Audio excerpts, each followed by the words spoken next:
What's going on, everybody? My name is Aiden and welcome back to another video. Ladies and gentlemen, today I want to talk about Team USA winning gold in the Olympics, ladies and gentlemen. Now, no, this is not necessarily a Chicago Bulls video, and probably I'm not going to direct it to what it means for the Chicago Bulls. I simply, it's not a Bulls video. I know this is a Bulls channel, but ultimately it's very quiet around the Chicago Bulls. It's very quiet around the NBA. And assuming now that the Olympics is over, at least for the men's basketball team, you will start to see things pick up in the NBA perspective. So until that time comes, I do want to direct to Team USA winning the gold, what it means for the other countries, and what it means for the NBA in general in this video. But before we get any further, if you liked the video and you want to see more from me, drop a like, drop a follow, and or subscribe if you are new, and let me know in the comments below your thoughts about Team USA winning the gold. I'm assuming the majority of you are from the United States. What do you guys think about it? I'm assuming this was a very expected result considering they did assemble one of the best United States teams we have ever seen. I said one of. Do not twist my words. I did not say they are the best, but they are one of the best ever assembled, and that should not be ignored. And they did win the gold, ladies and gentlemen. Now, was it comfortable? Certain games were, some of them were not, but ultimately when push comes to shove, they did get the job done. And it means a couple of things for a couple of people and a couple of countries as well. So let's start off with what it means to the other countries. For example, countries like France that finished second, and even all the other countries that I feel like they're getting closer and closer and closer to kind of competing against Team USA that couldn't get the job done. I personally believe in 20 to 30 years' time, we will see a lot more closer competitions between Team USA and obviously other teams. For example, Australia, France, Spain, etc., etc. Now, that's not to say that those teams weren't dominant in the past, but I just believe the game is becoming more global. Yes, Team USA, the United States of America, still dominates the realm of basketball. And I don't necessarily know if that will ever change, but I believe it's going to get closer and closer as time goes on, because more people from different countries have their eyes set on the NBA, has their eyes set on becoming great in the basketball standpoint, and that will only elevate each and every single country when they step foot on a court. And Team USA, look, they've had the dominance for years and years and years, pretty much lifetimes, it feels like. So, of course, they're going to be the dominating factor now. They were the dominating factor in the 90s, 80s, etc. But with more competition going on globally, with more players developing at a global standpoint, international people coming in and showing their dominance at the NBA level, I do think you'll see a lot more closer competitions. And this wasn't a walk in the park for Team USA, but at the end of the day, they still showed their dominance when they needed to show their dominance. And it was a pretty interesting Olympics for them, to say the least. Now, what does it mean for the NBA? Well, look, I kind of already mentioned it. The NBA has a lot of international superstars, from guys like Giannis Antetokounmpo, Nikola Jokic, Luka Doncic, and the list goes on. Those are just the very, very big, I guess, few that we can mention.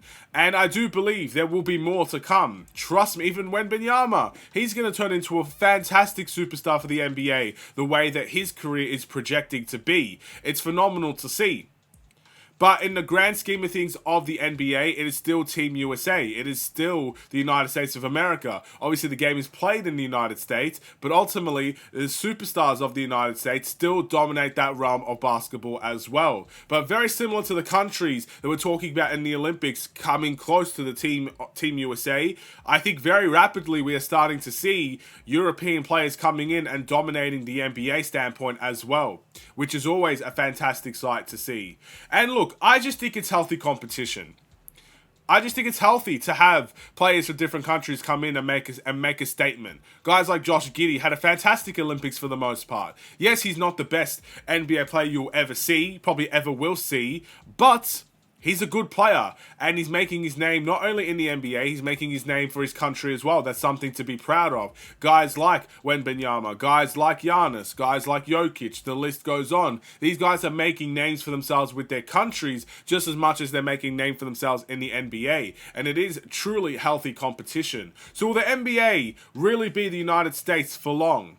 Well, again, they're dominating now. I will always believe that they'll have a grasp on the game of basketball for the rest of the time. But I just want things to be closer. And it was pretty close at this point.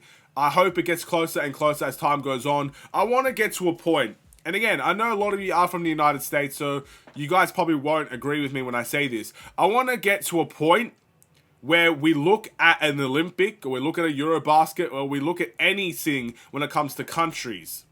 You know, anything like that. The FIBA World Cup, anything. And I want to get to the point where it's unpredictable. I don't want to get to the point where we're saying it's Team USA that are the favourites, and everybody else, if they come close or if they win, it's going to be the complete upset of a lifetime.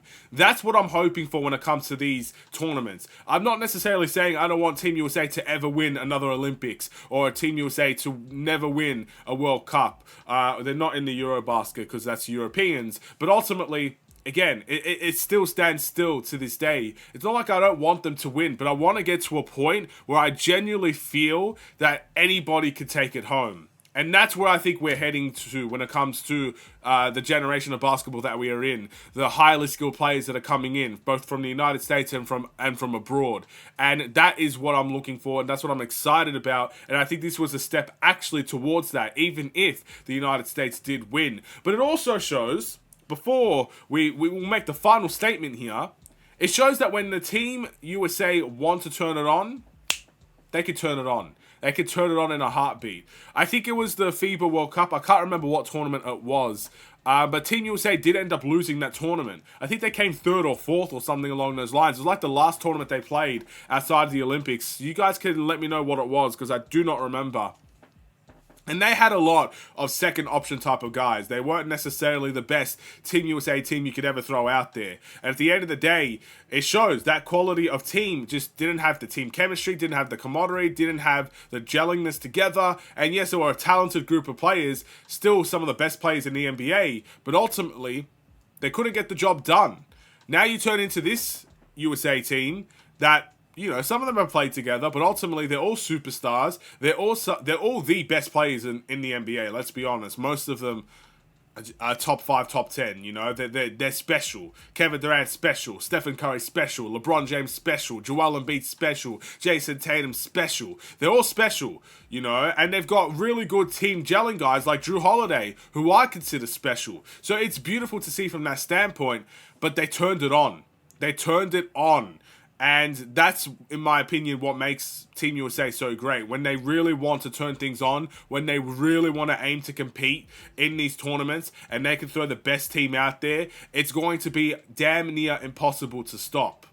So let's hope in the future that's not the case, and we can see more closer competitions. But with that being said, congratulations to Team USA. Ultimately, a lot of, you know, good quality players winning a gold medal. It is not something that I'm going to be upset about whatsoever. And hopefully those players can come into the NBA, continue to show why they're the best in the world. And let's hope in the near future you will see some Bulls players competing for such awards, like Kobe White, Ayo Dosunmu, Patrick Williams, you know, all these other guys. Let's hope that they can start competing with Team USA, competing for them, representing their country, and winning some medals. I think that could be a good video for the Bulls in the near future, you know? We can see some of their players just waltz on in there and start competing. Zach LaVine did it not too long ago. He won gold for Team USA. He actually played a pretty good tournament as well. Let's hope other guys can be mentioned in that same vein. Thank you guys for watching. Drop a like and a follow, and or subscribe if you are new, and I will see you